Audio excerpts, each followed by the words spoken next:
Money is everywhere: coins, notes, or numbers on a screen, quietly shaping our lives.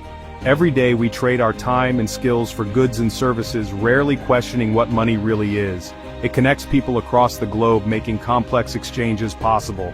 Money lets us specialize, pursue our passions, and trust that our work can be exchanged for what we need. It's a global act of faith, a dance of trust and exchange among billions. So, let's unravel the mystery. How did money become so powerful, and what does it really mean for us? Get ready. This is the story of money, and it's more fascinating than you think. Before money, we bartered, trading chickens for axes, poems for bread, but bartering was clumsy. You needed a double coincidence of wants. Both parties had to want what the other offered. Dividing goods was awkward. How do you trade part of a cow for sandals? Storing wealth was a problem. Bananas rot, fish spoil, and savings could literally disappear. There was no standard value: how many chickens for a boat. Every deal meant haggling. Barter was slow, inefficient, and exhausting. People needed something durable, divisible, and universally accepted. The world was ready for a better solution. Enter money. Money had to solve bartering's problems by wearing three hats.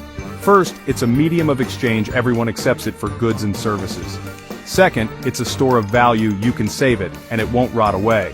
Third, it's a unit of account, a common measure, so prices make sense. These three functions, exchange, store, and measure, are what make money, money. It doesn't matter what form it takes. If it does these jobs, it works. This is the secret behind every currency, from shells to digital coins. Understanding these hats unlocks the story of money's evolution. Humanity has used everything from salt to shells as money. Roman soldiers were paid in salt, hence salary.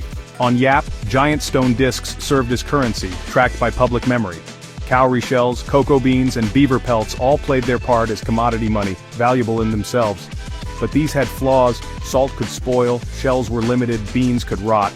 Gradually, metals like copper, silver, and especially gold took over.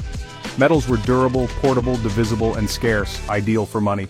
Gold in particular became the king of currency. Its rarity and beauty made it universally trusted. The stage was set for the golden age of money. Gold's appeal led to the gold standard, currencies backed by real gold. This system brought stability. Money supply was limited by gold reserves, curbing inflation and fixing exchange rates, but it was rigid.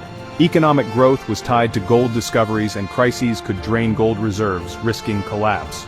World War I forced countries to abandon the gold standard to finance war. Attempts to return failed. The Great Depression ended the era for good. Governments needed flexibility to manage economies, so they left gold behind. The Golden Age was over, and money's next chapter began. The world moved to a new kind of trust. Enter fiat money. After World War II, the world adopted the Bretton Woods system. Under this system, most currencies were pegged to the US dollar, and only the US dollar was directly backed by gold. This arrangement lasted until 1971, when the US ended the gold standard, leading to the era of fiat money.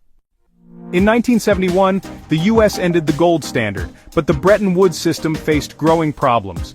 The US printed more dollars than it had gold, as global trade expanded and other countries demanded gold in exchange for their dollars. This put huge pressure on US gold reserves.